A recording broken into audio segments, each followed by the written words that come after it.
Oh, and I'm over here. Hi. I got a pocket watch. And the ticking stresses the crap out of me. I don't know why. It's weird how random things stress you out that you never knew would. Like, I've never actually stopped and listened to the ticking of a clock, but it stresses me out. Look pretty. Look how pretty it is. But the ticking, when the room's really, really quiet, I just hear the ticking and I slowly look over at it and it just continues to tick. I don't know. I don't know if I expect it to stop ticking when I look at it, but so I'm homeschooled, right? I ask as if you're gonna tell me I'm wrong. I do some online stuff and I just finished an online course that was forensic science. Yes. If you know what that is, then good for you. If I need to explain it, then I guess I will. Forensic science is basically the study of things. I'm going to fail this explanation, so just leave me alone. I'm just gonna say forensic science is basically a science that helps with like investigations, like police investigations, that help solve crime. Like if someone dies, then a forensics team will go and like do stuff and like if it's a crime, like if someone was murdered, then they'll do things. Listen, I don't have very good excuses, but I have excuses as to why I'm so brain dead. It's basically like, you know, like blood and stuff, like, you know, like studying blood samples and things. It's the simplest explanation I can give, I'm sorry. It was basically that. And I took 1 year of it, I took 2 semesters of it. They were 2 separate things, and I took both of them. And in that, I kind of know how to commit a crime and get away with it, kind of, allegedly. What does allegedly mean? Allegedly means used to convey that something is claimed to be the case or have taken place, although there is Yeah. Allegedly, I could commit a crime and get away with it if I got away with it. It's nothing specific. I just know what the people look for.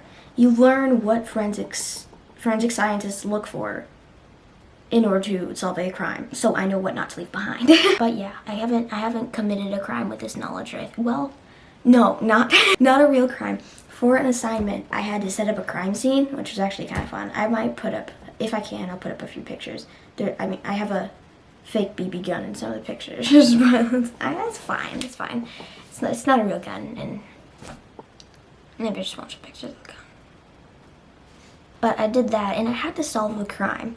But they don't give me enough information to solve the crime. They give me enough information to make a few theories of what could have happened, and they don't even tell me if I'm right. It's basically, they give me a step-by-step thing how to make the crime scene, which I don't even know if I did it correctly. The steps were so vague. I hated that. But it was fun to make the crime scene. My brother had to lie down on the floor while I put tape around him to make the outline of the dead body. It was fun. But it just really, really annoys me that I had this whole thing set up. I set up the crime scene. They gave me a little storyline to go with it, but they didn't give me enough information to solve the crime. There were 2 people who could have done it, and both the people were in his house and had left DNA at the crime scene, but they didn't. That's basically all they did. They both basically had motives as well, so it could have legit been either of them. It could have been both of them, or it could have been neither of them. And they didn't give me enough information to determine any of those. Nothing.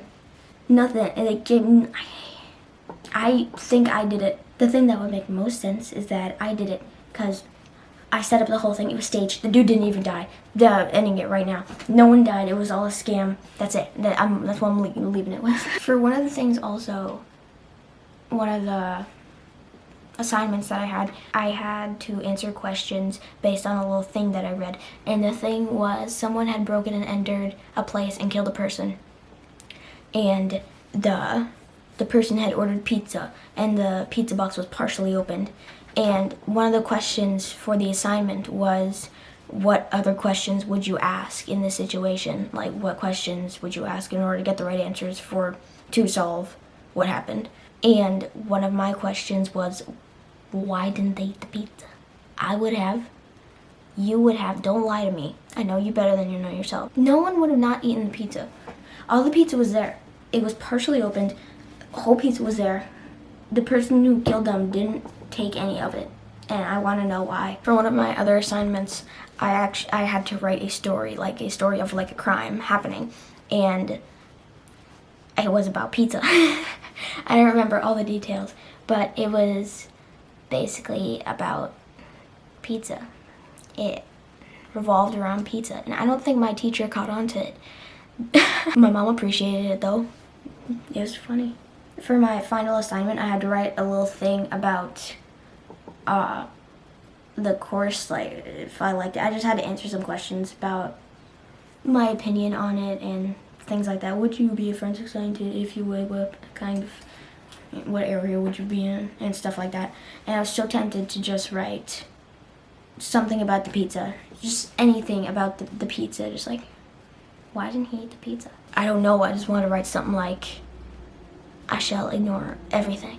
I will ignore all the questions. I'll ignore all the things that are required for me to write in this little thing, and I will just leave you with the question, why didn't he eat the pizza?